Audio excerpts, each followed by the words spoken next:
कमला, आतापर्यंत आम्ही तुझ्या क्रूरतेकडे दुर्लक्ष केलं, तुझ्या अहंकाराकडे दुर्लक्ष केलं, सुनंदाच्या आयुष्याशी खेळण्याच्या तुझ्या हट्टाकडे दुर्लक्ष केलं. परंतु आता नाही. आता तू एका निरपराध स्त्रीच्या आयुष्याशी अमानुष खेळ खेळू लागलीयस. तू आजवर सुनंदाचा संयम पाहिलास, आता तुळजाचा प्रहार पाहशील. देवी, नक्की काय करणार आहोत आपण?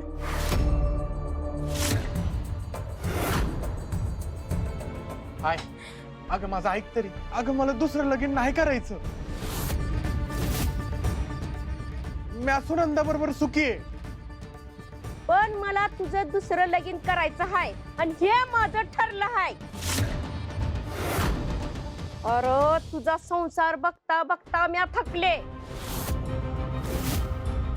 आता मला माझ्या वंशाचा दिवा बघायचाय म्हणजे बघायचाय. सासूबाई, सासूबाई माझं ऐकून तरी घ्या एकदा. देवी आईनं मला एक कुंडी दिली आहे, त्याला कळी बी आली आहे. आणि देवी आई म्हणली होती, हे जेव्हा फूल उमलल तेव्हा मला माझ्या प्रश्नांची उत्तरं मिळतील.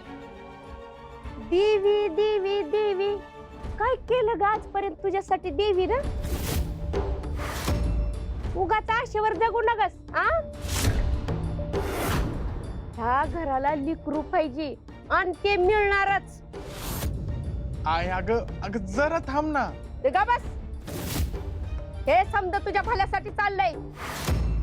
सासूबाई, मला खात्री आहे देवी आई मला असं वाऱ्यावर सोडणार नाही. मला तुझ्या आणि तुझ्या देवी आईवर अजिबात विश्वास नाही. आणि ह्या पुढं ह्या घरात देवी आईचे नाव बी काढू नगस. नाही नाही नाही नाही, तू ह्या घरात राहूच नगस की.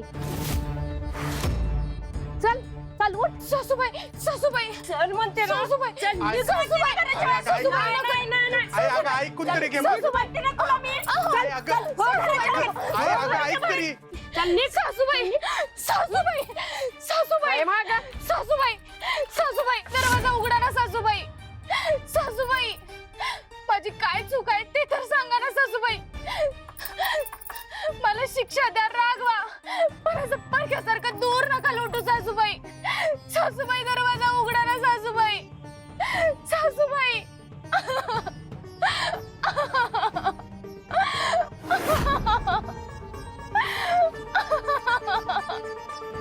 यांच्या प्रश्नांची उत्तरं यांच्या समोरच आहेत, तरी देखील यांना ती दिसत कशी नाहीयेत.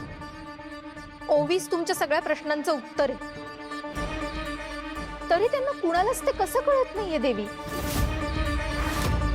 कारण पद्मा, मनुष्य अजूनही रक्ताच्या नात्यालाच खरं मानतो.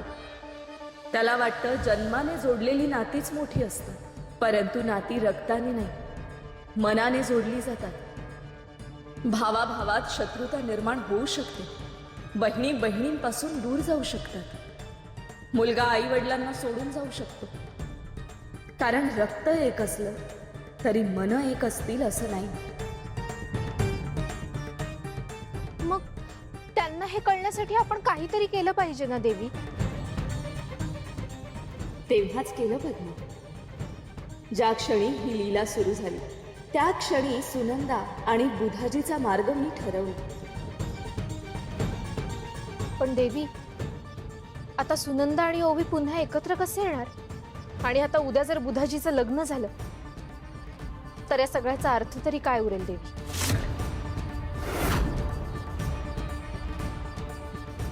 नियतीच्या गाभाऱ्यात अनेक रहस्य दडलेले असतात पद्मा. प्रत्येक जीवाचं प्रारब्ध सटवाईने लिहिलेलं असतं.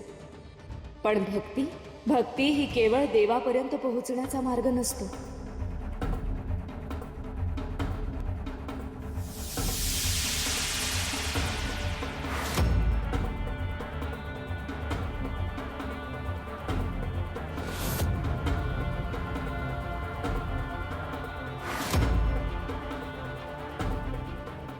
भक्तीमध्ये प्रारब्धालाही प्रश्न विचारण्याची शक्ती असते, आणि जेव्हा भक्ती निस्वार्थ असते तेव्हा ती नशिबाने आखलेल्या वाटाही बदलू शकते.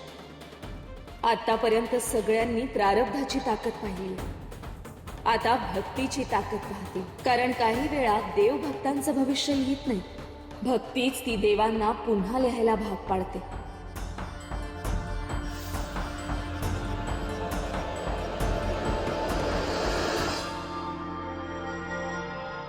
काय गे हात चालव लवकर लवकर. पाहुणं बाहेर बसले ती. त्यांना गुळपाणी द्यायचंय, लाडू बी द्यायचाय. अजून किती वेळ लागणार आहे? हा बाहेर गेलीस ना तर सरळ भांडी घासायला बसायचं. कुणाच्या नजरेला नजर द्यायची नाही. आणि तोंडातून एक सबूत देखील काढलास ना तर मग म्या आहे. म्या काय म्हणलं होतं ते ठाव आहे ना वा. होय, काय मी बुधाजीची बायको आहे असं कुणाला बी सांगायचं नाही. आणि सांगितलं तर आगीच्यांनी खऱ्यावरनं चालावं लागल. म्या काय म्हणलं होतं तुला? मी सगळा बंदोबस्त करणार. केला बघ. केस काय उगाच उन्हानं नाही पांढरं झालं. चल निघ भांडे घासायला.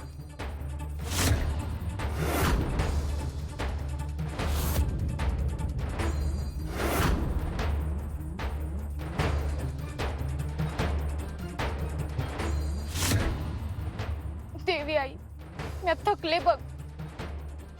लढायचा प्रयत्न केला, समजवायचा प्रयत्न केला, विश्वास ठेवला, पण आता माझ्या हातात काहीच उरलं नाही. तू म्हणली होतीस त्या झाडाला जेव्हा फूल येईल तेव्हा मला माझ्या प्रश्नाचं उत्तर मिळेल. पण आता येळ संपत चालली. उद्या नाही, माझा संसार आजच मोडतोय. माझा तुझ्यावरचा विश्वास अजून संपला नाही. हाई राजा, उदो उदो.